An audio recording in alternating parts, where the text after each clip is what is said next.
Bienvenidos a todos. Gracias por su interés en participar en nuestra conversación en línea sobre la resiliencia, el autocuidado y la salud mental en la defensa de los derechos humanos.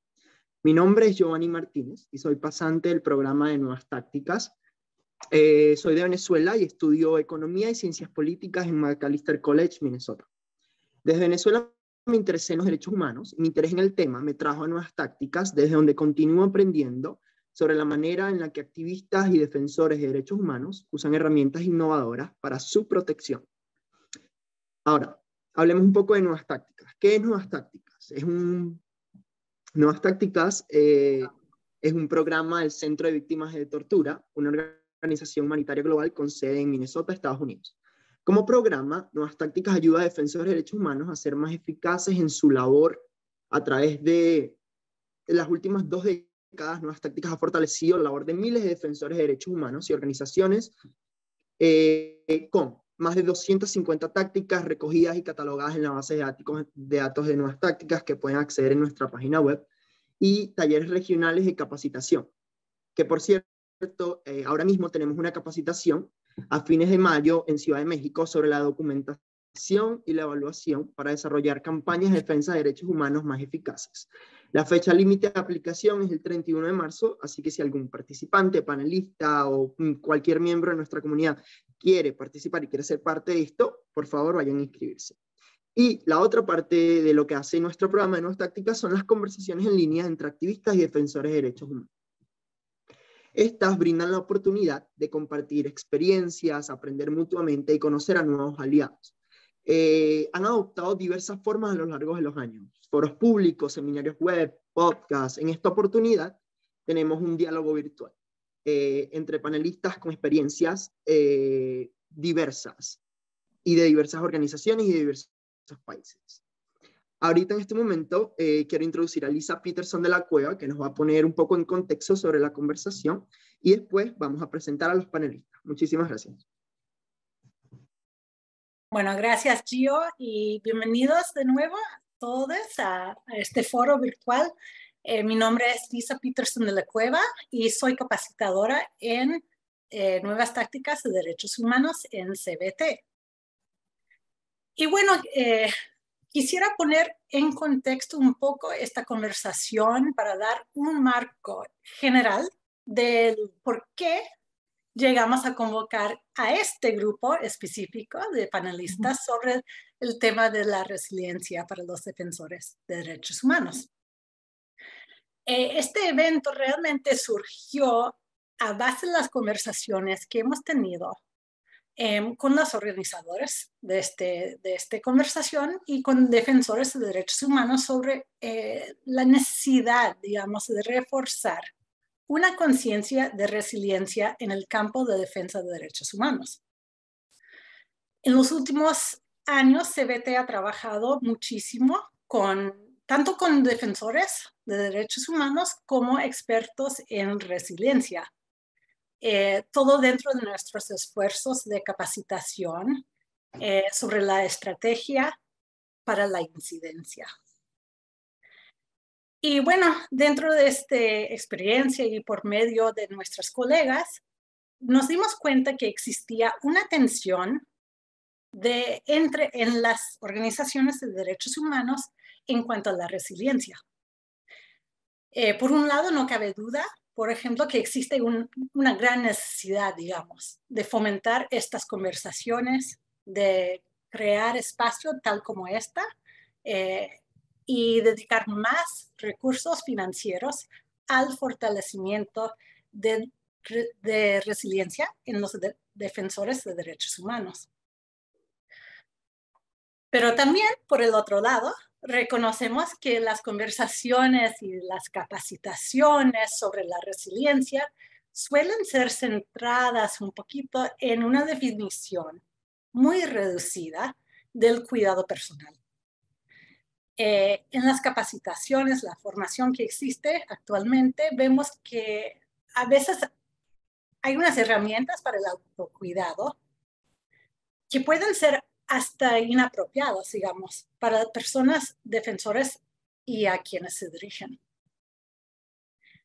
Entonces, durante la planeación de este taller, o esta conversación, hemos tenido conversaciones interesantísimas con los panelistas en cuanto a qué exactamente significa la resiliencia para ellas y para las comunidades con que trabajan. Y es por esa razón que queremos abrir este espacio para que ustedes, los panelistas, puedan compartir sus perspectivas y sus puntos de vista al respecto. Así que bienvenidos a todos otra vez y les agradecemos su participación y lo voy a pasar otra vez a Gio para empezar con las presentaciones de los panelistas. Gracias. Gracias, Lisa. Gracias por ese contexto tan importante. Antes de presentar a los panelistas, quiero dar un poco de normas o reglas más o menos sobre la conversación. Nuevas tácticas o lo que queremos hoy es crear comunidad entre todos, entre los participantes y las panelistas. Por lo tanto, queremos hacer de este foro un espacio seguro en que los participantes puedan sentirse cómodos para expresarse y compartir sus experiencias. Les recuerdo que todos somos responsables para crear este ambiente seguro y podamos crear una conversación fructífera. Para los panelistas, solamente un pequeño recordatorio de que tengan que estar al pendiente del tiempo que les toca a cada uno. Son 5 minutos cuando se vayan a presentar, y también silenciar sus micrófonos y cámaras cuando no estén conversando, para que así podamos poner a los otros panelistas en la pantalla principal. Para los miembros del público, les invito a hacer comentarios o cualquier tipo de preguntas en el chat, y al final de la conversación vamos a tener un espacio de Q&A en donde vamos a poder presentar estas preguntas. Ahora, por fin, ya las introducciones de los panelistas. Estoy muy emocionado por esto. Gracias por estar, Damaris, Jessica, Jimena. Gracias por estar presente. Primero vamos a comenzar con Jimena. Jimena trabaja en la subunidad de protección comunitaria en ACNUR, México, y ella nos va a hablar un poco de su trabajo, de lo que hace. Y sí, gracias, Jimena. Gracias por estar. Muchas gracias, Giovanni. Pues muchísimas gracias por la invitación. La verdad es que estoy súper contenta y desde ACNUR estamos muy contentos por hacernos parte de este encuentro. Yo, como ya lo comentaba Giovanni, trabajo en ACNUR, que es el Alto Comisionado de las Naciones Unidas para las Personas Refugiadas en la Operación de México. Estoy basada en la Ciudad de México, estoy en la subunidad de protección comunitaria, que es donde vemos la parte donde las personas ingresan al país y vemos todas las necesidades específicas que tienen, ¿no? O sea, desde sobrevivientes de violencia sexual, personas que han sufrido riesgos de seguridad, personas que viven problemas de salud, niños, niñas y adolescentes en riesgo o no acompañadas, entre otras partes de protección que vemos, ¿no? Mi trabajo ha sido enfocado en varias fronteras del país. Como ustedes saben, alrededor del 75% de las personas que ingresan al país ingresan por la frontera sur, que es en Tapachula, Chiapas. Yo estoy basada en Tapachula, en Tenosique, Tabasco, que también es frontera con Guatemala, y en Acayucan, Veracruz. Actualmente estoy acá en la Ciudad de México, apoyando principalmente como vinculación con las organizaciones de la Ciudad de México y albergues, y también como punto focal nacional de salud mental. Algo importante que me parece súper importante, porque sé que las colegas que están en este diálogo son súper especialistas en temas psicosociales, es que desde ACNUR nosotros no damos atención psicosocial directa, sino trabajamos con organizaciones que proveen estos servicios. Entonces, bueno, mi enfoque va a ser muy desde esa parte y desde también el derecho internacional humanitario y como organizaciones humanitarias. Pero muchísimas gracias, Giovanni. Muchísimas gracias, Jimena, por esa participación, y sí, estamos muy emocionados por tenerte hoy en el foro. Ahora vamos a presentar a Damaris Rangel. Damaris es presidenta de la Fundación Derechos Humanos con Derechos Corp. Ella es abogada, especialista en derechos humanos, y está desde Orlando, Florida. Ella nos va a hablar un poco sobre su trabajo, su organización, y sí, gracias, Damaris, por estar. Hola, buenas tardes, Giovanni y las compañeras acá.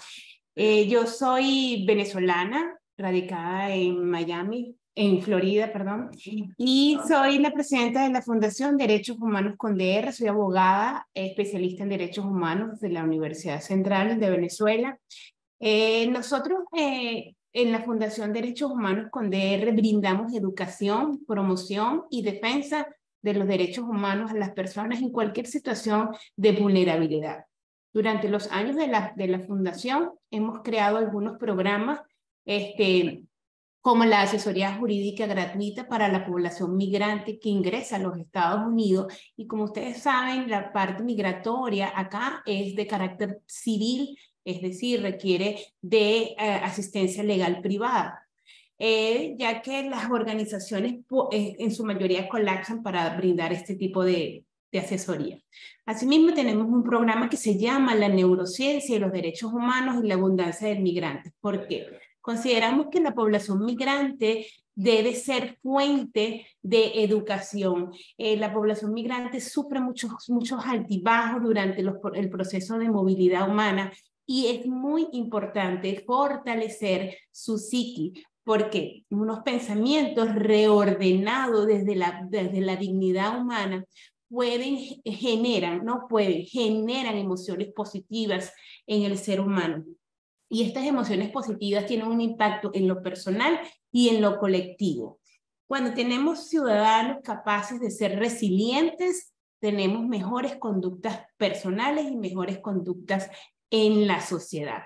Nuestro objetivo principal es emprender todos los programas con enfoque a la dignidad humana, con enfoque en los derechos humanos.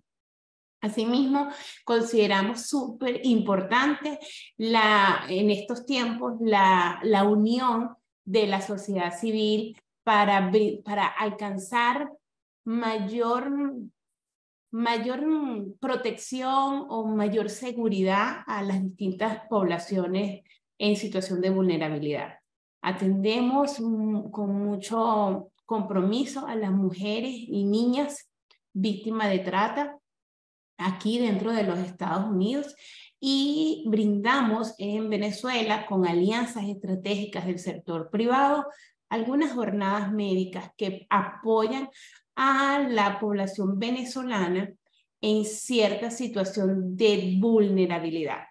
Entonces, bueno, eso es básicamente lo que nosotros desde la Fundación le brindamos a todas las personas, y siempre en busca de buenas alianzas, de personas que nos sumen y para ser mucho más eficaces en nuestros servicios.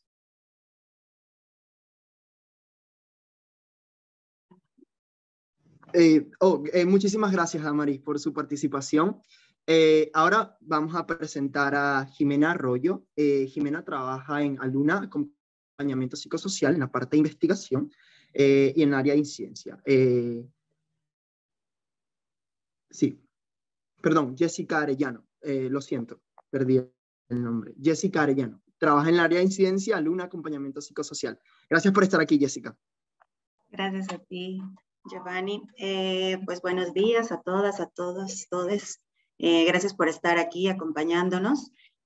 Como bien lo menciona Giovanni, yo soy parte de la organización Aluna Acompañamiento Psicosocial y comentar muy brevemente, bueno, para empezar mi perfil, soy investigadora, doctora en antropología social, pero también he trabajado durante 2 décadas acompañando y siendo activista, defensora de derechos humanos, feminista, y acompañando diferentes causas en sociedad civil mexicana. Aluna Acompañamiento Psicosocial, por su parte, es una organización que este año estamos cumpliendo 10 años y digamos que el corazón de nuestra organización es realizar acompañamiento precisamente psicosocial a víctimas de violaciones a derechos humanos, que a su vez también consideramos sujetos políticos, es decir, gente que está incidiendo y transformando la vida, las estructuras sociales, el mundo en el que se desenvuelven en aras de los derechos humanos, pero también con periodistas. Y justamente la idea de trabajar con ellas, con ellos, es fortalecer a estos sujetos políticos para que puedan continuar con sus proyectos políticos y de vida ante situaciones de alta vulnerabilidad o momentos en los que sufren violencia sociopolítica directa, amenazas, desplazamientos, desapariciones forzadas, tortura, asesinatos. Entonces, para que puedan dar este salto de víctimas a sujetos políticos y siendo sujetos políticos, continuar con su labor. Además del acompañamiento psicosocial, también realizamos procesos formativos, justamente con acompañantes, donde lo que buscamos es a través de escuelas regionales, nacionales, e incluso una mesoamericana, brindar las herramientas que nosotras tenemos para que a su vez más gente pueda hacerse de este modelo de acompañamiento psicosocial y pues ponerlo en práctica en sus diferentes espacios y luchas. Y finalmente el área de incidencia, que es precisamente en la que estoy como parte de esta producción de materiales, pero también de posicionar nuestro discurso, nuestra forma de ver los impactos por la violencia frente a la sociedad. Y pues gracias por la invitación. Muchísimas gracias, Jessica. Apreciamos esa participación y sí, estamos emocionados por tenerlas a todas dentro de este grupo de panelistas el día de hoy. Ahora, vamos a comenzar nuestra discusión y la forma en la que primero le pedimos a los panelistas que, como vamos a estar discutiendo, todas pueden prender sus cámaras y así, porque la idea de esta discusión, yo voy a hacer una pregunta y si alguna quiere responderla primero, puede entrar la pregunta. Quizás la primera pregunta la vamos a empezar con Jessica, que era algo que ya habíamos discutido antes, y después cualquier persona que tenga alguna acotación o algo que quiera decir sobre esto, puede entrar en la discusión. Y le recordamos a los miembros de nuestra comunidad que están viendo este panel que pueden poner cualquier comentario en el chat. Gracias. Ahora, reconocemos el coste personal y emocional que conlleva el trabajo en la defensa de derechos humanos o como cuidadores de personas que sufren la violación de estos derechos humanos. Ahora, cuando se habla de resiliencia, sabemos la importancia de esto, pero ¿cuáles creemos nosotros, o nosotros en este caso, cuáles creemos nosotros que son las formas más útiles de enmarcar este concepto de resiliencia para la defensa de los derechos humanos y sobre todo para los defensores de los derechos humanos? ¿Cuáles son esos conceptos? Queríamos empezar con Jessica sobre esta pregunta un poco. Gracias, Giovanni. Pues comentarle a quienes nos están escuchando en el público que tuvimos una sesión previa, pues ya como de empezar a hacer nuestros encuadres y teníamos un punto de partida muy interesante en decir, pues, ¿ante qué esto que están llamando ustedes resiliencia? ¿Ante qué el cuidado? Y pues algo que decíamos que sería importante enmarcar es justamente pues qué es lo que están viviendo las personas defensoras de derechos humanos. ¿Por qué tendrían que ser resilientes? ¿Por qué tendrían que cuidarse? Y esto creo que es algo desde lo cual partimos siempre desde algún acompañamiento psicosocial para hacer nuestros análisis, pero también para hacer cualquier proceso de acompañamiento o proceso formativo o de interlocución, que es decir, ante qué se están viendo. Y esto implica comprender el contexto. Siempre tener como punto de partida ese contexto social que nos lleva a comprender las causas estructurales de a lo que enfrentan las personas defensoras de derechos humanos. Por ejemplo, hoy, esta noche en México estamos viviendo la tragedia o vivimos la tragedia de el incendio de un lugar donde tienen a los migrantes en espera de deportación bajo la autoridad, bajo el Instituto Nacional de Migración. Este incendio provocó que hayan fallecido entre 39 a 41 personas migrantes, principalmente centroamericanas y venezolanas. Y entonces, estas cuestiones que se vuelven estructurales, que se vuelven una situación tremendamente violenta, tanto para quienes están migrando, pero también para las personas, por ejemplo, de albergues o personas defensoras de derechos humanos que les acompañan.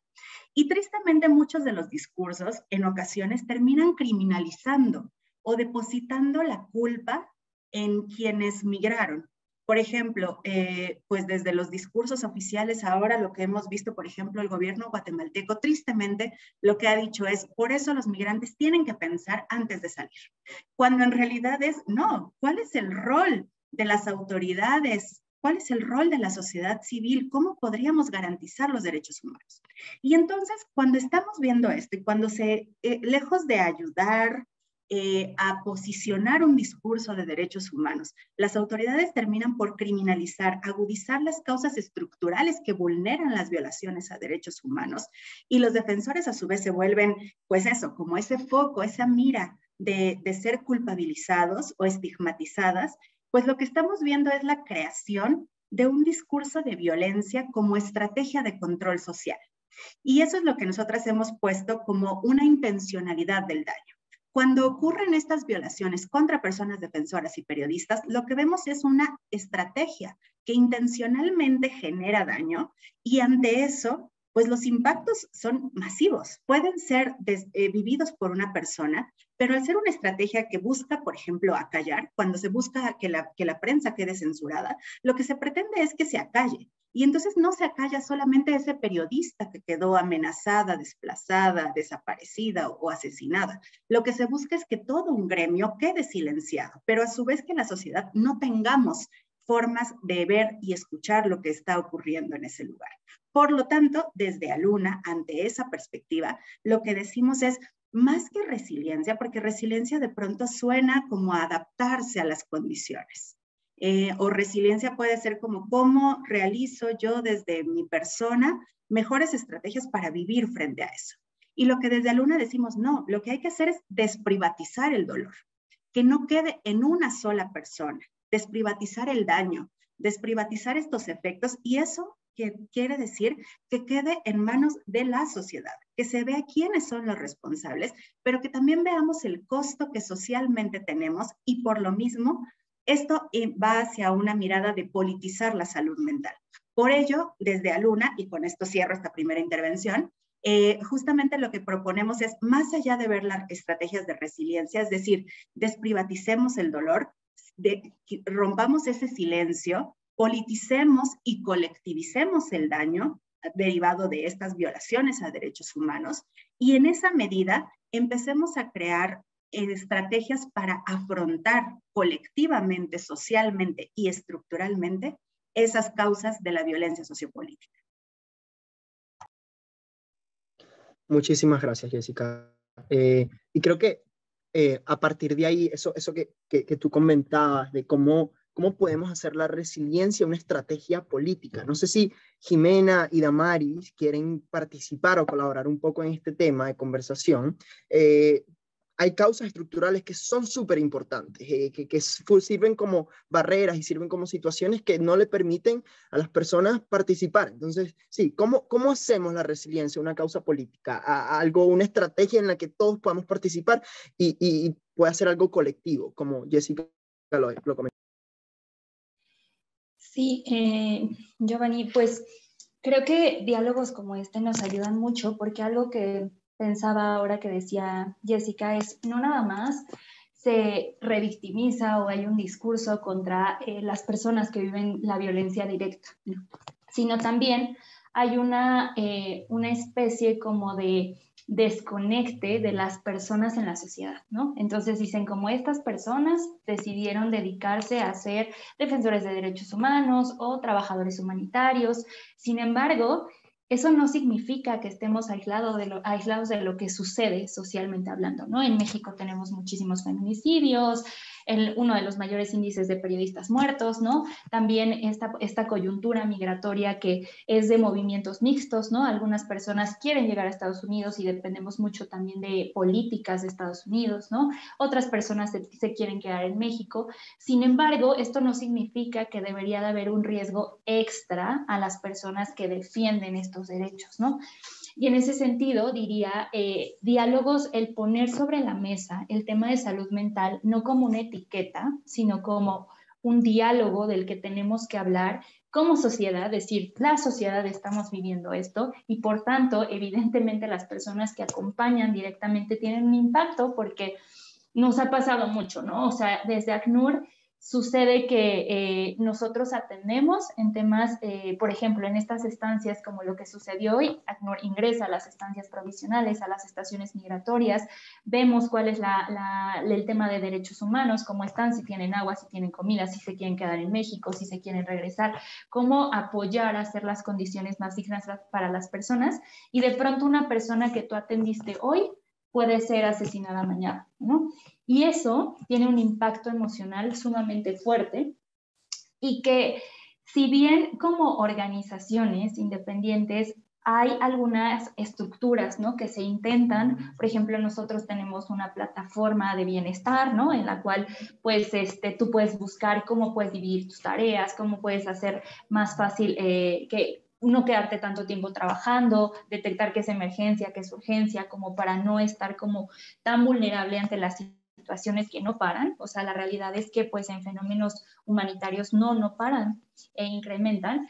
Creo que también como sociedad necesitamos, y como estudiantes y desde las diferentes áreas, tener más claro que el tema de salud mental es algo que nos compete a todos y cómo podemos, como decía Jessica, no nada más como individualizar, ¿no? No nada más decir tú ya estás quemado o tú ya tienes un trastorno mental por acompañar, sino más bien cómo ponemos estructuras para acompañarnos entre todos y reconocer que ante las crisis humanitarias que vivimos, ante las situaciones de violaciones de derechos humanos, cómo podemos responder en conjunto a esto.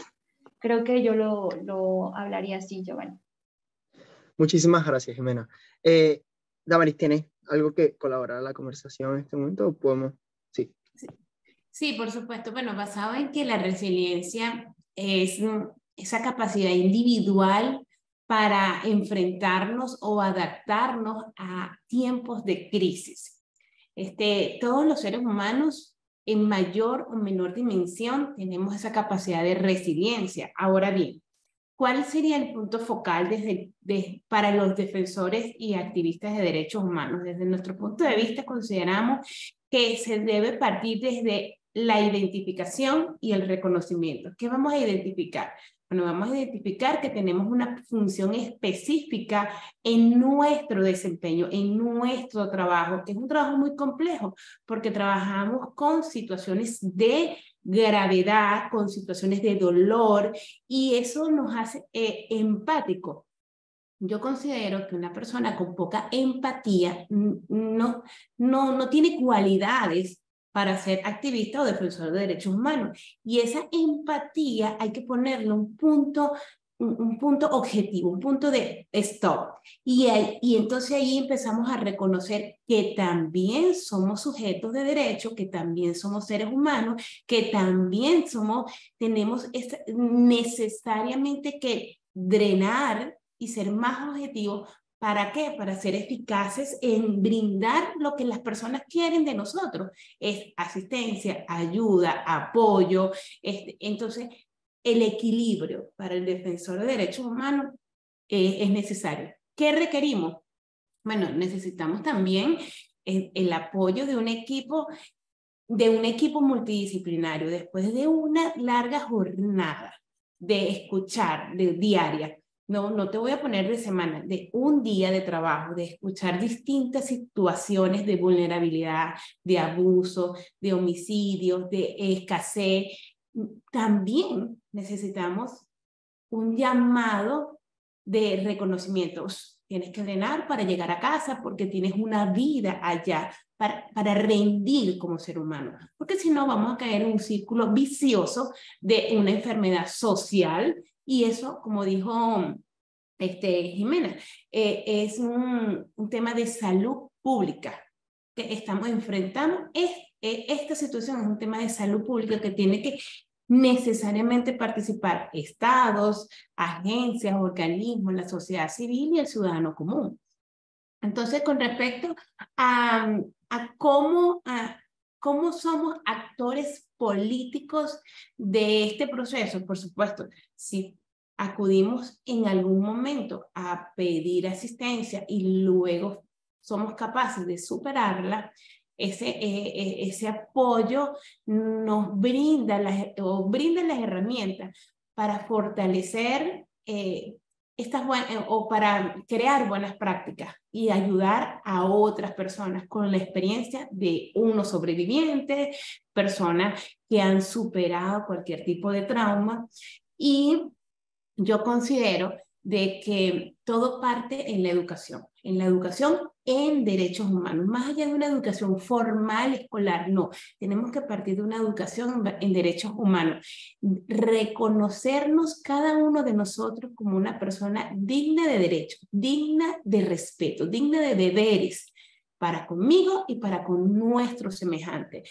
Eso nos va a dar la conciencia de saber en dónde empieza mi derecho y en dónde termina mi derecho. Entonces, esto no podemos hablar de resiliencia sin hablar de educación. Hablar de educación y hablar de dignidad y de equilibrio, identidad mental, estamos todos unidos. Consideramos que todos defendemos derechos que están en un catálogo, como la Declaración Americana de los Derechos Humanos, pero también existen otros derechos que están vinculados con la resiliencia, que es el derecho a la identidad mental, el derecho al libre albedrío, el derecho a decidir libremente, a identificarme como persona plena de derechos. Entonces, aquí entramos en una nueva era de defensa de derechos, que son estos derechos que son los que conocemos como los neuroderechos, porque no hacemos nada con defender el derecho a la vida si tenemos una cantidad de factores externos que nos invaden la identidad mental, que nos invade el libre albedrío, entonces, ¿cuál es el límite? O sea, voy a estar siempre curando, tratando, asistiendo a personas y la sociedad per se está bombardeada. Necesitamos equilibrio, necesitamos ordenar la convivencia y sobre todo ordenar qué estamos defendiendo, qué estamos protegiendo. Defendemos la vida y con la vida los derechos neuronales, porque una sociedad sana en la mente genera automáticamente emociones empáticas, conductas positivas de convivencia y de inclusión social. Dicho esto, todos los organismos, las agencias, el ciudadano común y los gobiernos tienen que prestar atención a la salud mental de cada ser humano en este planeta. Muchísimas gracias, Damari. Estoy completamente de acuerdo y creo que cerca de este tópico está también el tópico de no podemos hablar de resiliencia sin hablar de todas las barreras que, por ejemplo, en un contexto latinoamericano, las personas, no solo los defensores de derechos humanos, sino las personas del día a día, la persona común, tiene que sufrir o tiene que pasar contextos económicos. No se puede pensar en autocuidarse cuando no hay espacio para pensar en eso, porque hay barreras económicas, hay barreras sociales, hay barreras políticas, estructurales. Entonces, quisiera un poco hablar sobre estas barreras que existen dentro, para no solo tener resiliencia, sino autocuidarse al mismo tiempo. Pero Jessica, no sé si querías aunar algo al comentario anterior, igual podemos hablar, creo que está conectado todo. Gracias. Sí, exacto. Voy a traer cosas del comentario del momento anterior y lo vinculo con esto que estás planteando. Creo que me gustaría hacer encuadres sobre varios conceptos que hemos estado usando, ¿no? Y al menos los encuadres son desde cómo los vemos, desde Aluna, acompañamiento psicosocial. El primero es el concepto de salud mental, porque en muchos espacios, o al menos desde esta visión clínica que tiene la Organización Mundial de la Salud y que se vuelve como parte fundante, pues de muchos otros, bueno, se vuelve como el pilar, ¿no? Fundante de cómo se concibe la salud mental. Establece un piso mínimo básico que es la salud mental como esta capacidad de un individuo para ser funcional en una sociedad. Y esto cuando hacemos una lectura, pues desde qué estructura se está viendo, la funcionalidad pues deriva en que seas capaz de trabajar, ¿no? Capaz de producir, capaz de estar con tu entorno. Y entonces, al menos desde Aluna, lo que nosotras abrevamos de la psicología social de la liberación, que es toda una corriente de pensamiento que surge particularmente con Martín Baró en El Salvador, en un contexto de guerra, en un contexto de dictaduras, en un contexto de masacres. Y esto tiene diálogo con el sur latinoamericano, Centroamérica, donde justamente la idea de la salud mental se da un vuelco y se vuelve esta visión no patologizante, no individualizante, o sea, que no se centra en los individuos y que no concibe la idea de no tener salud mental como una enfermedad. Porque eso es muy grave. De pronto pareciera que si no tenemos ciertas características relacionales, entonces estamos mal o estamos enfermos. Y eso lo que ayuda es a la construcción de estigma. Y lejos de ayudar a la persona cuando se le estigmatiza, lo que hace es continuar ese círculo de exclusión. O sea, si decimos esta persona no tiene ciertas características o ciertas capacidades, ya sea de salud mental, o sea, lo que termina es, pues entonces no se le contrata. Y si además ya estaba vulnerado, o sea, por ejemplo, cuando se dice, pues una madre, ¿no? De una persona desaparecida, o sea, es que estamos hablando en un contexto, por ejemplo, el mexicano, que tenemos más de 100,000 personas desaparecidas. ¿Cómo podemos esperar el desarrollo de ciertas características que a veces se señalan como positivas de una persona cuando las madres, por ejemplo, las buscadoras, están impactadas? Y claro que están tristes, y claro que están llorando, y claro que están llenas de rabia. Y es lo justo, y es lo normal. Y la psicología social de la liberación, desde la cual se desprende el modelo de Aluna, lo que recupera es decir, es normal estos impactos, es normal que la gente está mal. Lo anormal es el contexto. Entonces eso, en primer lugar, descentrar el tema de la salud mental como algo patologizante. Y entonces, lejos de decir que la persona pueda ser productiva, lo que desde nosotras decimos es la salud mental como estas capacidades sociales para vincularnos y que esto permita tener un tejido social fuerte, pero a su vez una vida digna para las personas. Entonces, no es que sea funcional o no la persona, no es que se comporte bien, ¿no? Lo que queremos es que tenga las capacidades para una vida digna. Lo segundo es hablar de trauma, porque muchas veces, o sea, desde la psicología también occidental, cuando se habla de trauma, lo que se dice es que el trauma recae en el individuo. O sea, es una experiencia límite que te marca y que recae en la persona, y entonces la psicología occidental lo que ha hecho es encontrar las formas de que ese trauma sea abordado, ya sea desde espacios terapéuticos o de medicalización. ¿Qué hace también toda esta corriente de la psicología social a raíz de las dictaduras latinoamericanas, de todos los procesos de violencia que además llevamos? Si contamos desde Colombia, más todas las dictaduras, llevamos al menos 50, 60 años de prácticas de violencia política agudas contra la población. Entonces, lo que también desde la psicología social latinoamericana, lo que se ha ido poniendo sobre la mesa es, ojo, no es el trauma de un individuo que quedó roto y que quedó desestructurado, es un trauma social. Por lo tanto, el abordaje siempre debe de ser social. No podemos pensar que una persona que en Argentina fue adoptada por los asesinos de sus padres, como parte de la dictadura, pues tenga un trauma individual que se le va a curar yendo a terapia toda su vida y medicalizándole. Lo que tenemos que hacer es un proceso de verdad, justicia, reparación, memoria social, donde todas las personas podamos, con una generación o múltiples generaciones, podamos ir construyendo otros esquemas de salud y otros esquemas de reparación colectiva, es decir, ir afrontando. Por eso es que la resiliencia en términos individuales de pronto nos cuesta trabajo desde Aluna, porque eso no recae en el individuo y no recae en las técnicas, pues, o sea, ayuda a hacer yoga, ayuda a ir a terapia, pero no basta. Cuando lo que estamos viendo es que diario hay más de 10 feminicidios en nuestro país, no basta con que, o sea, sería como culpar a la víctima de la falda, de traer falda en una zona y decir, ay, pues por eso la agredieron sexualmente, por eso la asesinaron por ser mujer. Sería lo mismo decir, pues es que no te tomaste la medicina para la depresión y además no fuiste con tu terapeuta y entonces no estás optimista hoy.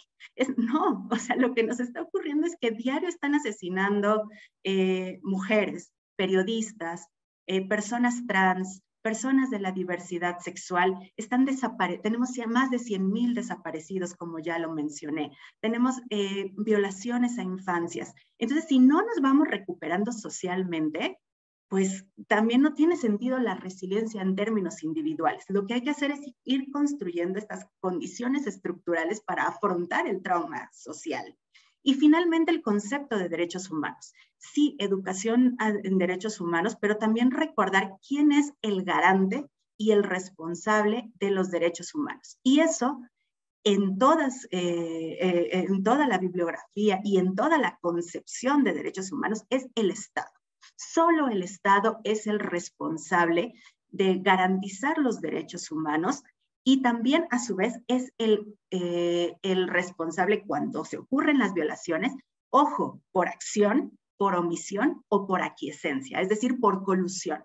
Y lo que estamos viviendo en México al menos es que el Estado está violando derechos humanos y eso lo estamos viendo también en Centroamérica y lo hemos visto en muchos otros países que están violando porque no hacen nada o porque actúan en contra de los marcos normativos internacionales de derechos humanos, o porque están coludidos, como en México, con crimen organizado, con empresas privadas y con actores fácticos que tienen poder en las localidades. Entonces, justo cuando vemos qué obstáculos, o sea, cuando me preguntan qué obstáculos para el autocuidado, yo diría, pues todos. O sea, si estamos planteando este escenario de quiénes son los responsables, cuál es la intencionalidad del daño, qué es el Estado, todos los obstáculos. Por eso es que no podemos pensar en lo individual, porque si además le pides a una madre desaparecida que tenga dinero para pagar terapéuticamente a la semana y que además alimente a sus hijos cuando a lo mejor están desestructurados y además se tuvieron que mover porque son criminalizados por ser ahora buscadoras y porque además, o sea, es una violación tras otra y no hay garantías. Si lo seguimos centrando en lo individual y en el pensamiento positivo y en la construcción de estas imágenes donde el individuo puede salir sola, me parece que estamos obviando cosas que son estructurales y que son básicas, y con esto cierro esta ronda. Una, que es fortalecer sus proyectos políticos. Dos, garantizar esquemas de seguridad integral para las personas, tanto que están en la lucha de defensa de derechos humanos, pero también las que han sido ya vulneradas y revictimizadas. Entonces, fortalecer sus proyectos políticos y de vida, garantizar su seguridad, fortalecernos colectivamente en lo psicoemocional, porque los impactos son brutales, porque los impactos desestructuran nuestro ser, pero desestructuran también nuestra familia y nuestras comunidades y las parejas y los colectivos de los cuales formamos parte, y a su vez desestructuran a toda la sociedad. Y finalmente nos desestructuran y nos meten en unas dinámicas de desconfianza, paranoia entre los colectivos o entre las familias mismas, y entonces también necesitamos fortalecer la dinámica interna. Entonces el trabajo, al menos desde cómo lo abordamos nosotras, es mayúsculo. No basta con decir, hagamos estrategias para que ahora tu ánimo esté mejor y entonces puedas estar como mejor en lo individual para que salgas y emprendas. No, hagamos proyectos fuertes de seguridad, de protección, de trabajo psicoemocional, corporal, territorial incluso, para que las dinámicas internas también estén más sólidas, y entonces ahí sí, las personas en conjunto en nuestra comunidad tengamos las condiciones y la capacidad para tener un tejido social sólido, defender nuestros derechos y acceder a una vida digna de derechos.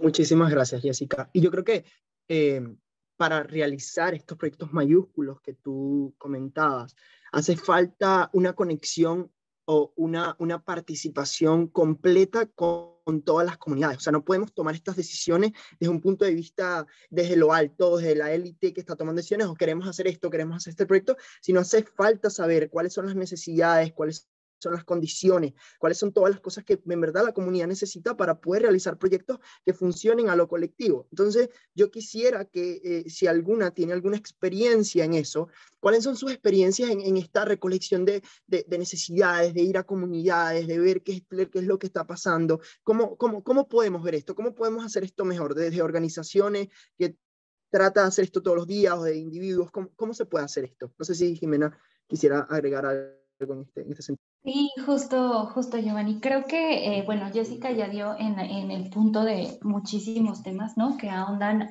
no nada más a México, sino a los demás países latinoamericanos. Sin embargo, también justo lo que nosotros, bueno, en el tema de salud mental lo referimos como salud mental y apoyo psicosocial, ¿no? Justo porque también la salud mental se ha vuelto un privilegio, ¿no? Y como ya decía ella, y tiene toda la razón, ¿cómo vamos a pedirle a una persona, o incluso ya me voy a ir más a los defensores, ¿no? A un director de un albergue que está en el albergue todo el día, que está escuchando historias todo el día, ¿cómo le voy a pedir? Oye, tienes que ir a tu terapia y aparte tienes que ir a tu clase de yoga y aparte tienes que meditar todos los días para estar bien.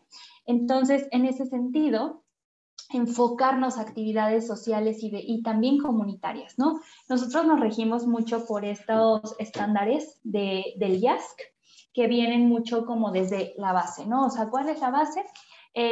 Actividades de atención, no sé, comunitaria, ¿no? Y justo tenemos varios colegas de diferentes organizaciones implementando el tema de salud mental y apoyo psicosocial y decíamos, bueno, ¿qué se puede hacer? Incluso tener cine debates, incluir a la población mexicana, en nuestro caso que trabajamos con población en movilidad, a población mexicana que se incorpore a estas actividades, que se pueda entender que no nada más es un fenómeno, algo que pasa mucho y segurito ustedes lo han escuchado, ¿no? En el tema migratorio es como, pero ¿a qué vienen? O sea, ¿por qué están viniendo? Yo no estoy de acuerdo, están aquí intentando quitarnos el trabajo, están intentando también, pues, quedarse en nuestras colonias. Antes en Tapachula, si ustedes han ido, seguro es como, antes era súper limpio y ahora yo ya no puedo ir al parque. Y bueno, algo que yo siempre digo es, el fenómeno migratorio está, o sea, queramos o no, está.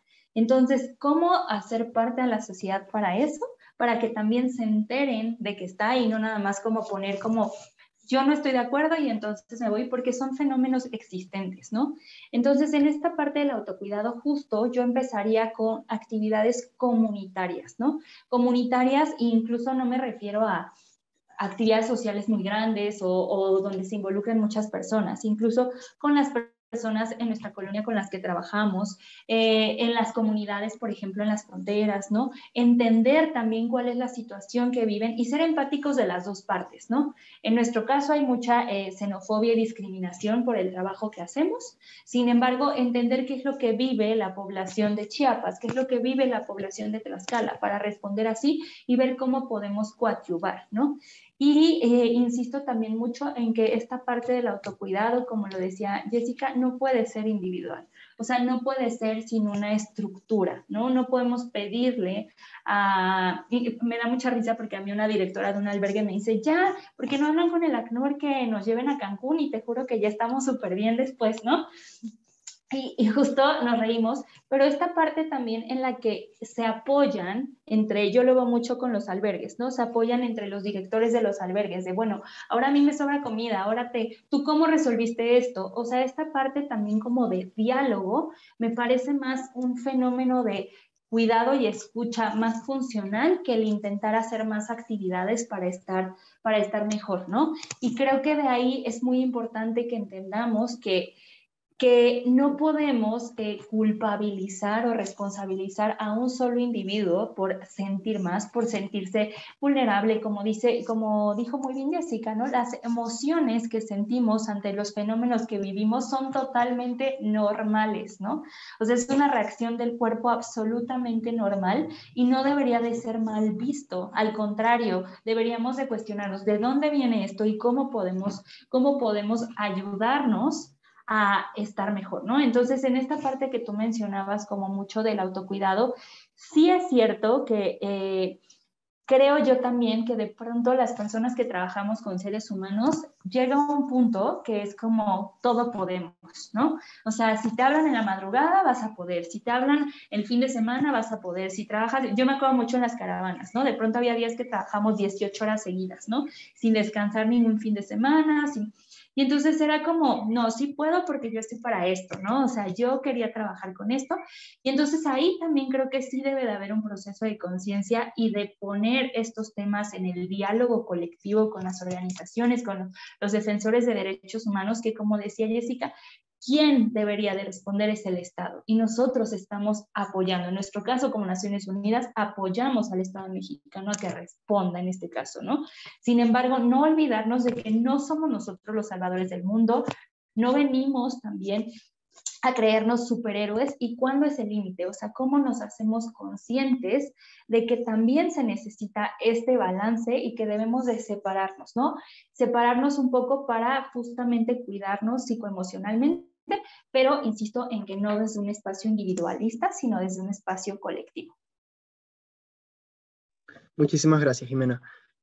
Quisiera hablar un poco sobre la importancia de la educación. Me parece que dentro de todo esto también hay un tema importante, y es que Damaris, yo creo que tocó un poco en este tema, es que a veces no sabemos cuáles son nuestros derechos, ¿no? Como no sabemos qué es lo que debemos reclamar, no sabemos qué es lo que debemos buscar, no sabemos qué es lo que el Estado debe hacer por nosotros. Entonces, no sé si, Damaris, quisieras colaborar un poco en eso. Yo sé que tu organización ha trabajado un poco con el tema de la educación.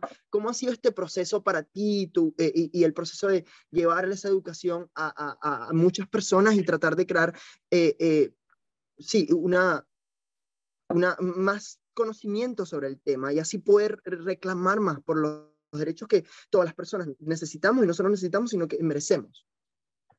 Claro, fíjate, es un punto importante lo que hace unos minutos atrás decía Jimena, la antropóloga. Sí, los derechos humanos, desde el punto de vista jurídicos, le corresponden a todas las personas. ¿Y quién es garante del respeto de los derechos humanos y de la garantía de los derechos humanos? El Estado. Perfecto. Sin embargo, el ciudadano, el sujeto pleno de derecho, también es garante de la vigencia y la supremacía de sus propios derechos. No podemos dejar todo en manos del Estado. Entonces, basado en esto de que la víctima puede terminar siendo un actor político en la promoción de un derecho, correcto. Porque ese derecho político es el que te va a permitir solicitar protección y también participar para el respaldo de la protección de otros que pudieran estar en una situación similar a la que tú tuviste como víctima, o evitar, porque también la prevención es un deber del Estado. Entonces, dicho esto, la educación no debemos dejársela únicamente a los estados. No debemos dejarlo únicamente a las agencias, a los organismos internacionales. La sociedad civil organizada o no tiene que ser garante de la educación en derechos humanos. ¿Cuál es el sector fundamental? La familia. La familia como base fundamental de la sociedad, y parece un concepto muy, muy callado durante años, pero es allí, en ese núcleo fundamental, donde se generan los primeros derechos y donde se reconocen los primeros deberes. No podemos exigir lo que no conocemos desde nuestra concepción.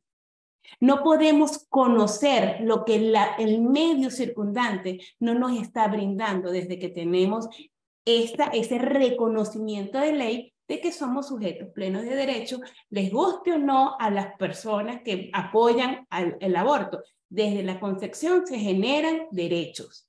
Entonces, no es un tema controvertido. Entonces, en este momento, pero la educación en derechos humanos para el reconocimiento de derechos y deberes, uno de los puntos que nosotros en la Fundación sostenemos es, sí, somos sujetos plenos de derechos y de deberes, ¿sí? Porque también tenemos que cumplir deberes como personas y deberes ciudadanos. Entonces, ¿a qué nos enfrentamos cuando iniciamos campañas educativas?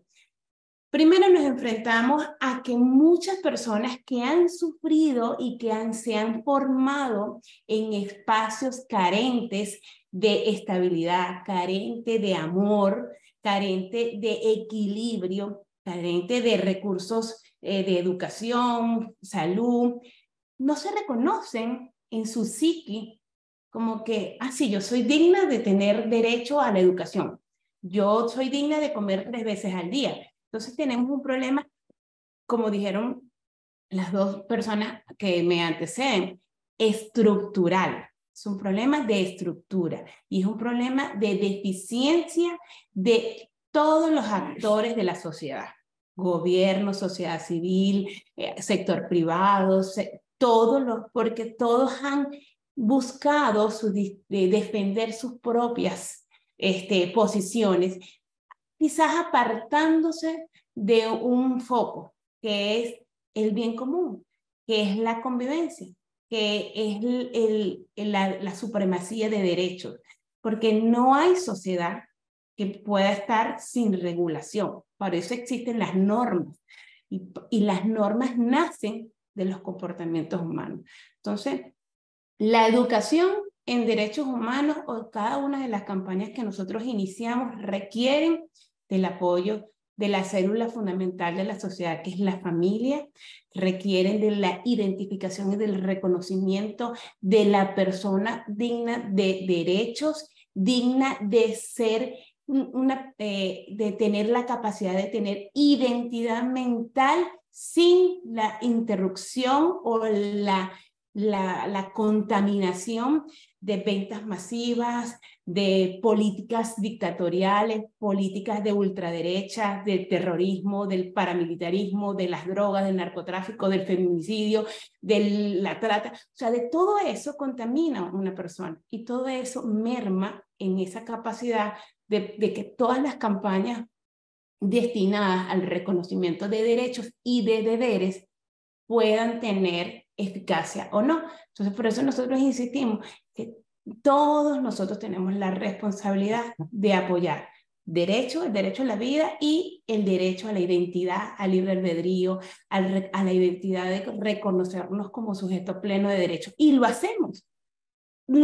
Quizás no hablamos de esos neuroderechos específicamente, pero cuando defendemos el derecho a la vida, el derecho a la educación, oye, la gente defiende el derecho a la educación porque quiere la identidad, esa capacidad de tomar decisiones libremente basados ¿en qué? En la educación formal, en la educación ciudadana, en ese proceso histórico que nos forma un criterio. Entonces, ¿qué necesitamos? ¿Y a qué nos enfrentamos? Nos enfrentamos a los obstáculos impuestos por la misma sociedad, por los mismos hombres, por los intereses económicos, sociales, culturales, que se han mantenido en la historia de los países y en la historia de las Américas, en la historia de Europa. Ahorita mismo, ¿a qué se enfrentan los niños de Ucrania, los niños de Rusia? A intereses políticos, a intereses económicos. ¿Y cómo va a ser ese niño, ese adulto que mañana va a dirigir un país? ¿Bajo qué parámetro? Es allí donde las familias, el amor, y quizás el término no sea bien reconocido dentro del marco de una materia de catedrática, o cuando hablamos en un discurso, cuando hablamos ante colegas, pero familia, la familia ¿en qué se fundamenta? En el amor y en el respeto. Si no tenemos amor y si no tenemos respeto, vas a tener unos ciudadanos de futuro que salen a matar sin preguntar, o salen a abusar, a violar, sin saber qué pasa con otra persona que está allí. Entonces, el amor es la base del sentimiento, del núcleo fundamental de toda la sociedad que dirige estados, gobiernos, empresas, etc. Muchísimas gracias, Maris. Yo creo que antes quisiera hablar de un tema que me parece súper importante, sobre todo en el contexto latinoamericano, y es cómo podemos conversar o cómo podemos contextualizar toda la conversación que estamos teniendo desde una perspectiva de género. Sabemos que en Latinoamérica, si hay cualquier situación dictatorial o cualquier situación en donde las personas sufren, las mujeres sufren mucho más que los hombres. Eso está claro y eso se ve en los datos, ¿no? Entonces, ¿cómo podemos contextualizar esta conversación dentro de una perspectiva de género? No sé si alguna de ustedes quisiera reaccionar en esto, cuál es su opinión, o sí. Jessica, vi tu mano alzada. Sí, yo creo que la perspectiva interseccional nos ha traído pues muchas interrogantes, pero también muchas claves de lectura para comprender cualquier realidad social, pero sobre todo para establecer rutas a seguir, políticas públicas, políticas incluso dentro de las organizaciones de derechos humanos, justo que nos permitan mirar, cuando hablo de la perspectiva interseccional, para nuestro público también decir, es esta mirada teórica que nos deja ver cómo se intersectan, por eso es la interseccionalidad, cómo se intersectan, cómo se van juntando, se van cruzando las múltiples vulnerabilidades, que al final son vulnerabilidades porque son opresiones del sistema. Entonces, cuando hablamos de interseccionalidad, de esta perspectiva interseccional, pues, por ejemplo, no es lo mismo, o sea, por ejemplo, es ser defensor de derechos humanos. Pero si además de ser persona defensora de derechos humanos, le agregas ser indígena, y si le agregas ser mujer, y si le agregas vivir en la periferia de una ciudad, como por ejemplo aquí en Ciudad de México, vivir en Ecatepec, ¿no? Donde las condiciones tan solo de acceso y salida son muy complicadas, y si le agregas ser de clase trabajadora, y le agregas no hablar ningún otro idioma, y por ejemplo, si además le agregáramos vivir con alguna discapacidad física, pues la vulnerabilidad y la opresión cada vez es mayúscula. Esta perspectiva interseccional lo que nos permite es ver todas estas vulnerabilidades y opresiones sistémicas, pero también lo que nos ha mostrado la práctica es que se concentran principalmente, o sea, se agudizan cuando somos mujeres defensoras de derechos humanos. ¿Y qué es lo que viven las mujeres defensoras de derechos humanos? Y aquí agregaría, y periodistas, pues es una constante estigmatización, criminalización, pero no solamente viene del contexto, y no solamente viene desde pues, los agresores, de las personas que buscan, por ejemplo, las defensoras de territorio, de tierra y territorio, pues muchas veces son las empresas privadas quienes buscan que las mujeres no, o que las personas no se mantengan en la lucha, justo porque, por ejemplo, para establecer un megaproyecto, hablemos de la minería, pues la gente dice, no, esta es mi comunidad, no tendrían por qué, o el establecimiento de una hidroeléctrica, no tienen por qué inundar toda nuestra comunidad y dejarla sepultada bajo el agua para un megaproyecto eléctrico. Tenemos derecho también social, cultural, económico, a nuestra tierra, a nuestro territorio, es donde están sepultados nuestros muertos, es donde, o sea, la gente dice, es donde desarrollo mi vida, o sea, me pueden cambiar a una ciudad y reubicar, pero si la milpa, si la siembra la tengo aquí, pues ¿qué sentido tiene esa reubicación? Entonces eso lo viven, pero además las mujeres lo que nos hemos topado es que además de esa agresión cuando son personas defensoras de derechos humanos, viven una extra vulnerabilidad, porque muchas veces, por ejemplo, las agresiones tienen el componente sexualizado. ¿Y a qué me refiero con el componente sexualizado? Por ejemplo, cuando se trata de violaciones a derechos humanos, al menos en México, y lo he visto también en Centroamérica, lo vi en gobiernos anteriores de Colombia y Brasil,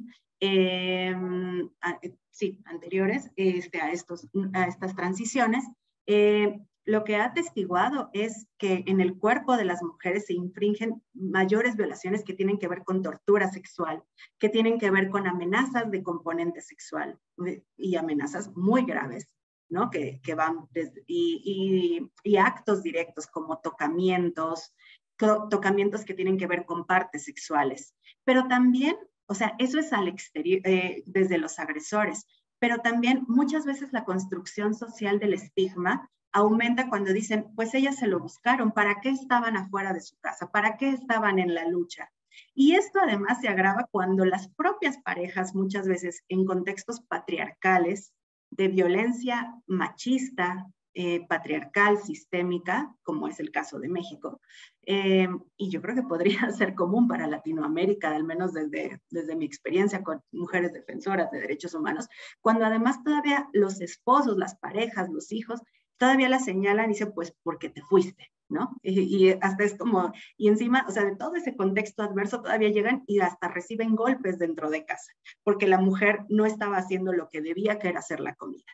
Entonces, cuando hablamos de todas estas interseccionalidades, lo que vemos es que no hay garantías para una vida digna, ni desde las familias en muchas ocasiones por esta cultura patriarcal y de violencia contra mujeres, pero también por esta estigmatización y castigo del cuerpo de la mujer como objeto justamente del daño, y además muchas veces en contextos indígenas también se vuelve un daño ejemplar. Tocar a las mujeres, violar a las mujeres, como mecanismos que han emprendido algunos ejércitos en Latinoamérica, pues se vuelve un daño ejemplar. Te damos como lo más duro que puede ser el cuerpo de la mujer. Y eso se va volviendo una violencia sistémica. Y muchas veces no tenemos las condiciones todavía para afrontar esa violencia. Y eso lo están haciendo las personas, pues así como hablabas hace rato, ¿y qué hacen, no? ¿Y qué vemos en campo? Pues son justamente las comunidades, las colectividades, las organizaciones de derechos humanos, quienes pensaban, no sé, por ejemplo, en las mujeres víctimas de genocidio y de tortura sexual de Guatemala, ¿no? De los años 90. Entonces pienso, todas estas décadas que han transcurrido entre estos crímenes de lesa humanidad hasta ahora, ¿cómo han ido ellas construyendo metodologías para sanar colectivamente? Apenas escuchaba en los testimonios de unas mujeres mayas quiché que decían, la sanación ellas la ven como un concepto cósmico político. Y esto justo porque les permitía, ellas decían, en colectivo, ir sanando el cuerpo, ir liberando todo ese dolor de la tortura sexual, de las violaciones y del genocidio. Pero decían, pues no es para sanar y para estar bien, ¿no? O sea, como que lo importante no es nada más, ahora estoy bien, ya desperté bien y pues voy a hacer una vida feliz y voy a desayunar rico. Ellas decían, estar bien es para volver a tener nuestro territorio, es para seguir defendiendo nuestros derechos, pero sobre todo para garantizar que a nuestras hijas y a nuestras nietas nunca les vuelva a ocurrir esto que nos ocurrió a nosotras. Entonces también pensar que desde las comunidades y desde estos procesos político-organizativos, la gente también está haciendo reparación, o sea, como una reparación del daño que correspondería nuevamente a los estados, pero también desde abajo las comunidades se están organizando para hacer estos procesos de memoria, de sanación colectiva, política, y pues desde alguna diríamos de estos afrontamientos que están construyendo las comunidades y que tendríamos que estar fortaleciendo pues desde diferentes ámbitos, ¿no? O sea, como decía Jimena en la presentación inicial, no es nada más como hacernos a un ladito también como sociedad, ¿no? Las no organizadas, es también poner en el reflector, ver de qué manera nosotras también, o sea, como sociedad, como público en común, no nada más las personas defensoras de derechos humanos, no nada más las autoridades, no nada más las víctimas, sino cómo colocar en la escena pública la necesidad de ir construyendo juntas políticas o impulsando políticas públicas que garanticen la vida digna de todas las personas, pero en particular de las personas defensoras de derechos humanos que desde esta mirada interseccional son altamente vulnerables y más cuando son con algún tipo de discapacidad física, nuevamente cuando son mujeres, indígenas, afrodescendientes, pobres. O sea, cuando se junta todo eso es cuando la opresión se vuelve mayúscula y entonces también paradójicamente pues se va mermando la capacidad de que esa persona salga por sí misma. Entonces necesitamos ir generando también un modelo cultural, político, económico, social, ideológico que nos permita entre todas reconstruir ese tejido y volver a poner digamos, en la punta la dignidad de las personas, en particular, pues justo, o sea, en este sentido, por ejemplo, de las mujeres defensoras de derechos humanos. Muchísimas gracias, Jessica. Hay una pregunta, no sé si Damaris y Jimena quieren agregar algo. Ay, yo sí, Giovanni. Nada más rapidísimo porque creo que ya dijo mucho de lo que pensaba, pero creo que también algo que pasa mucho y ustedes, bueno, seguro en sus espacios lo ven en la defensa de derechos humanos, cuántas son mujeres, ¿no? O sea, creo que todavía hay esta idea como de las mujeres tienen que cuidar, las mujeres tienen que atender, las mujeres tienen que estar.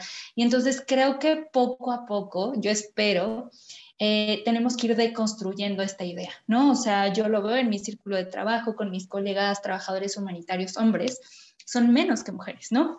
Los que atienden. En este conversatorio, pues estamos tú y 3 mujeres.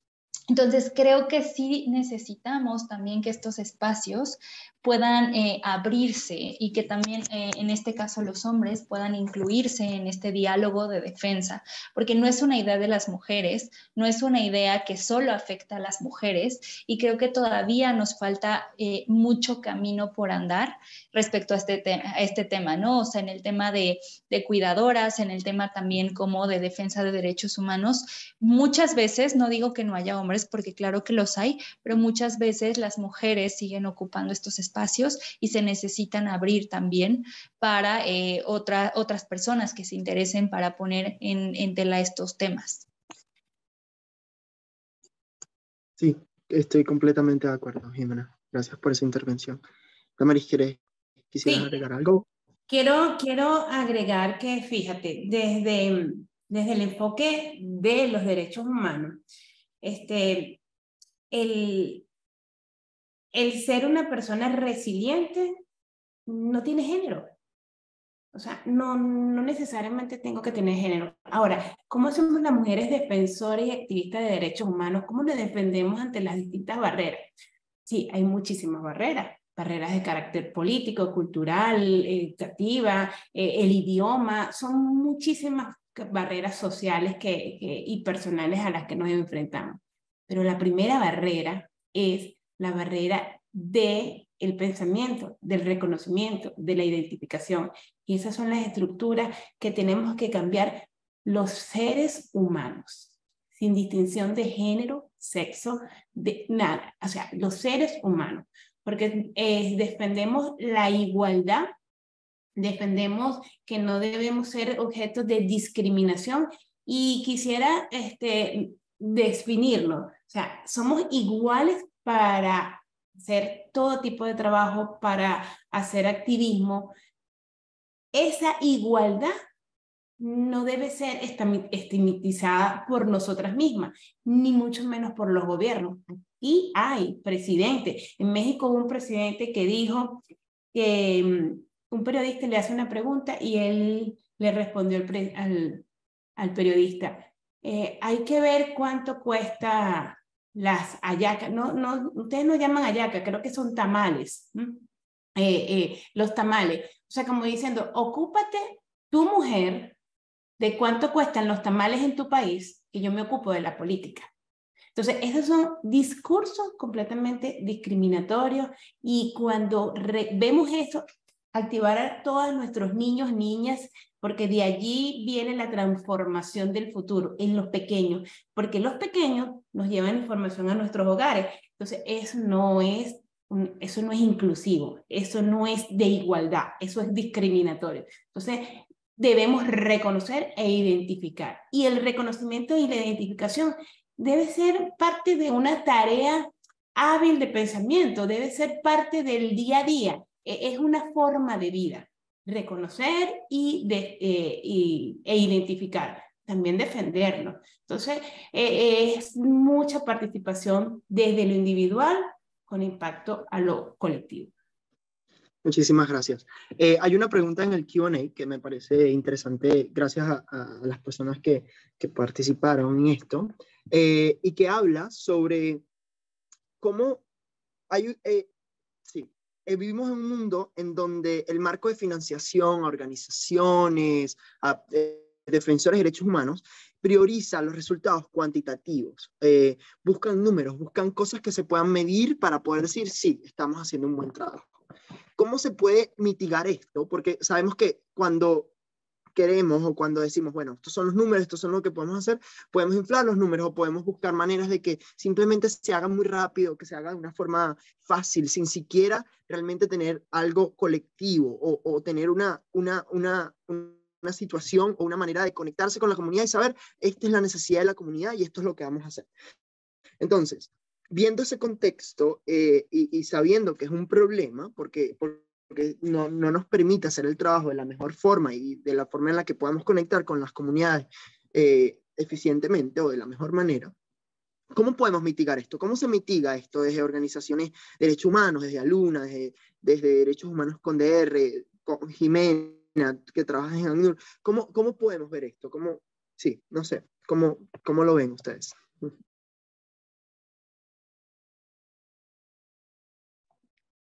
Bueno, para seguir el mismo orden, tomo la palabra.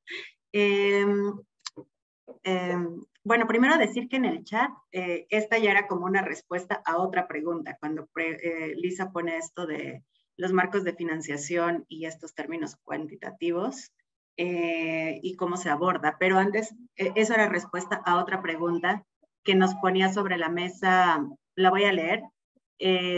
Dice, ¿cómo mitigar el costo, el desgaste individual que pagamos cuando tratamos de poner estos temas a nivel institucional? Incluso en organizaciones como la ONU, cuando claramente el liderazgo interno sigue favoreciendo modelos basados en el sacrificio, la competencia, la productividad cuantitativa. Y hablaban en particular de mujeres, justamente cuando son vistas como quejonas, problemáticas o que las demandas no son consideradas. Entonces quiero articular estas dos preguntas, pues más bien desde la experiencia de cómo le hemos hecho o cómo hemos ido aprendiendo sobre la marcha en la luna misma, ¿no? Al interior de nuestra organización. Y yo creo que primero que nada es decir, o sea, es ubicar nuevamente en el contexto, en lo estructural, decir, también las personas defensoras de derechos humanos están y estamos trabajando en un contexto de alta precarización.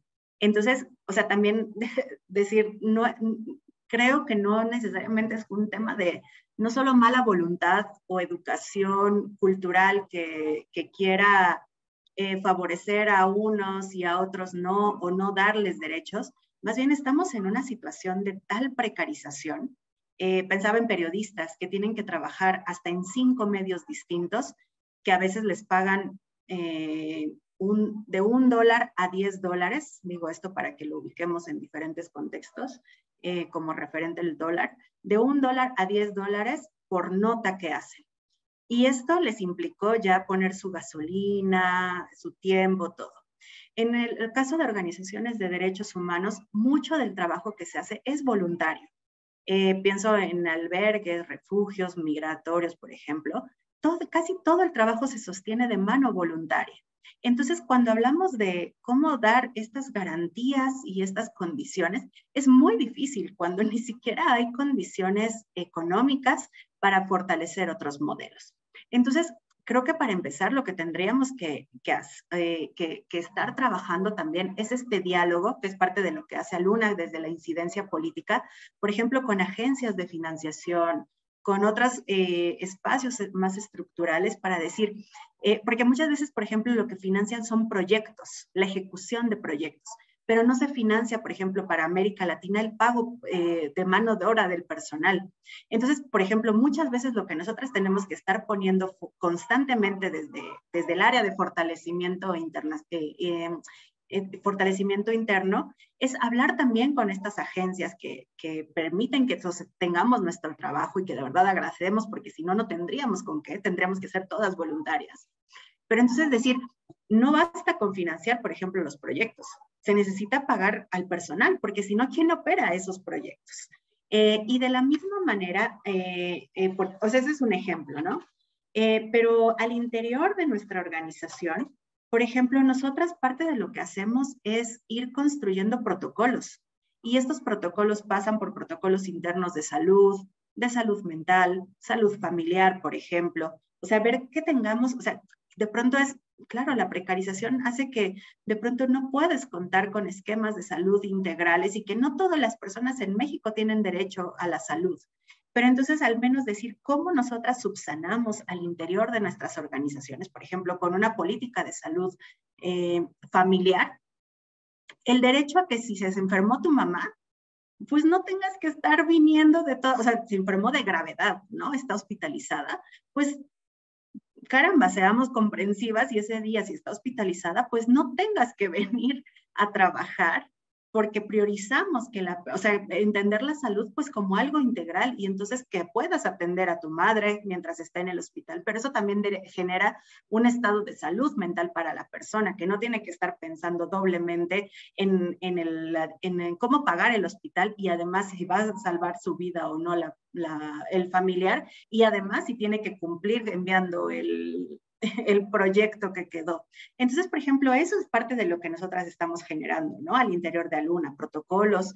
Cuando fue el momento COVID, pues también decir, Esto es complicado. ¿Cómo podemos ir subsanando también entre nosotras mismas y generar estrategias de cuidado colectivo? Pero también en algún momento que alguna tuviera una necesidad mayúscula, ¿cómo podemos también colectivamente ir generando esas estrategias de cuidado? Eso se vincula también con estrategias de seguridad. Lo que vemos también para las personas defensoras es que generalmente salen a campo y a veces ni siquiera las organizaciones les dan una credencial que las identifique, ¿no? O un respaldo institucional. O zonas, por ejemplo, donde salen a territorios, no sé, en búsqueda en fosas de las personas desaparecidas, pues sabemos que también muchas veces son zonas dominadas por el crimen organizado y que el material mínimo necesario es transporte seguro, un teléfono para poder comunicar su localización o si alguna emergencia está ocurriendo y chaleco antibalas. Porque es común también pues, que haya ataques de los grupos organizados a la gente que va a buscar las fosas. Entonces, por ejemplo, muchas veces ni eso existe.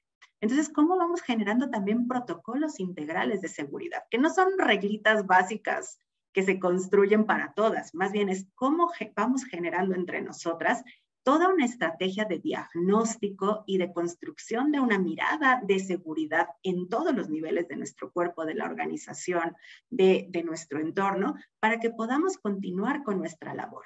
Y ya no digas nada más la labor de manera digna, simplemente que puedas salvaguardar tu vida mientras haces la labor de defensa de derechos humanos. Pero también en ese sentido, pues en la Luna, por ejemplo, tenemos políticas, por ejemplo, de cuidado y supervisión del equipo en materia psicoemocional. Entonces, internamente, pero también con apoyo externo de especialistas, hacemos espacios de supervisión, porque también nosotras vivimos impactadas por lo que diariamente escuchamos. Trabajar diariamente con estas, lo que decía Damris al principio, ¿no? Una simple semana de estar escuchando todo el día, todos los días, graves violaciones, claro que también llegamos a vivir trauma vicario. Entonces eso, ¿cómo generamos modelos de supervisión y atención psicoemocional para que nosotras podamos ir también trabajando sobre esos impactos y construir estrategias para afrontar? Y esto implica, pues, a su vez, también pues ir generando una política que nos permita bajar recursos para operar todo esto. Entonces, cuando hablamos de esto, de cómo ir subsanando, por eso siempre digo, no es autocuidado, es cuidado colectivo, es cuidado institucional. Porque mientras no tengamos, o sea, como toda esa estructura institucional que nos permita ir jalando hilos para abordar desde todos los lugares, derechos laborales, derecho a la salud, programas de supervisión psicoemocional, de cuidado, equipo básico mínimo necesario para que podamos salir a campo con condiciones de seguridad, pues mientras no exista eso, es irreal que la persona se pueda cuidar por sí misma. Entonces tiene que ir generando estrategias institucionales, pero a su vez, pues para poder generar estas estrategias institucionales al interior de los colectivos familiares de defensores de derechos humanos, pues también necesitamos ir incidiendo en las políticas más estructurales con agencias, con organizaciones macro de derechos humanos, pero también frente a los gobiernos, para que ellas puedan generar esta estructura que nos permita a nosotros aterrizarlo en ese cuidado colectivo de las personas defensoras de derechos humanos. Muchísimas gracias, Jessica. En verdad, súper. Apreciamos mucho la participación de todas. Nos quedan 6 minuticos, más o menos, para que termine esta conversación. Entonces, me gustaría escuchar algunos pensamientos finales, algunas reflexiones finales que podamos tener sobre el tema, sobre todo lo que hemos discutido hoy, y si quieren también compartir sus redes sociales, alguna manera en la que podamos contactar su trabajo o cualquier forma, porque la idea de esto también es conectar entre nosotros mismos. Entonces, sí, muchísimas gracias por participar y sí, gracias por estar aquí y gracias a las personas que organizaron, a Lisa, a Melissa, a Ayman. Thank you, Ayman. Gracias a todos. Ay, yo quisiera decir algo, Giovanni, rapidísimo, Sí, antes dale. de cerrar, Sí. Perdóname. Era un poco No, de la pregunta que hicieron, porque creo que también Bueno, algo que sucede, y bueno, lo hablo también en tema de Naciones Unidas, pues ustedes saben, hay protocolos diferentes, hay protocolos humanitarios, estudios que se han hecho, incluso como labores interagenciales, ¿no? Que compartimos con Cruz Roja Internacional y con otras agencias, sobre todo, no todas las agencias de Naciones Unidas, pero las que se encargan sobre todo de la atención directa a las personas, ¿no? Y creo que algo que sucede es que se intentan poner herramientas y las hay, ¿no? O sea, hay herramientas, nosotros tenemos una cantidad de vacaciones bastante considerable en comparación con un trabajo usual. También tenemos como esta plataforma que les comentaba, tenemos algo que le llaman también como peer support, que es como esta persona dentro de tu equipo que puede ser de apoyo si tú entras en crisis, ¿no? Entonces, ¿cómo te puedes acercar a esa persona? También podemos colaborar con ciertas organizaciones que nos brindan apoyo psicoemocional, pero algo que sucede es que nosotros mismos, y no lo veo solo en ACNUR, sino en otras organizaciones, nos hacemos chiquitos y creemos que podemos con todo. Entonces, mi mensaje sería, hay que aprovechar las herramientas que tenemos y si no, como decía Jessica, crear protocolos que nos funcionen, ¿no? Y a lo mejor no tenemos la autonomía donde trabajamos para hacerlo, pero sí ponerlo en la mesa, porque creo que si nosotros no nos actualizamos en ese tema y no decimos esto no me está funcionando o sabes que en ciertos lugares yo ya me siento muy rebasada en esta situación. Yo recuerdo una colega que a mí me parecía súper valioso, que llegaba a cierto tipo de personas con una historia de vida y decía yo no puedo con esa historia, ¿no? O sea, yo realmente no puedo con esa historia, me toca demasiado emocionalmente, entonces necesito que alguien me apoye a atenderla, ¿no? Y creo que esa clase de trabajo colectivo es el que tenemos que hacer, ¿no? No nada más quedarlos como la idea de no está ese apoyo, entonces no lo podemos hacer, no nos podemos cuidar, sino más bien empoderarnos y ponerlo sobre la mesa, ¿no? Decir como en conjunto qué es lo que nos hace bien a nosotros, qué es lo que nos ayudaría a nosotros. Y como decía Jessica, si mi familia está en el hospital, entonces yo en este momento no puedo trabajar y ser un mecanismo de apoyo, ¿no? Pero creo que a veces en la defensa de los derechos humanos nos quedamos con la idea de tengo que aguantar y tengo que poder y tengo que poder. Y entonces, pues sí, mi mensaje final sería ese. O sea, creemos en conjunto herramientas que puedan ayudarnos y favorecernos. Y creo que algo que, de hecho, hablaba con una colega, que decíamos como a veces, y seguramente Jess o Damris lo viven, en la defensa de derechos humanos o en el trabajo humanitario es como nadie me entiende afuera, ¿no? O sea, nosotros tenemos nuestro propio diálogo, sabemos lo que escuchamos, pero ya cuando hablas con tu pareja, con tus amigos, nadie entiende y entonces nosotros mismos somos quienes podemos ser una red de apoyo, porque para no llevarnos todo esto a estas personas que no entienden lo que estamos trabajando, que no entienden lo que es escuchar a una sobreviviente, ¿no? Que dicen, ¿por qué te metes en eso? ¿Pero cómo aguantas tanto? Y no es que quieras aguantar, es que es parte del trabajo y quieres acompañar y quieres hacer lo mejor de tu trabajo, pero sí ayudar a ser colectivos, ¿no? Eso sería mi mensaje final, que lo junté Giovanni.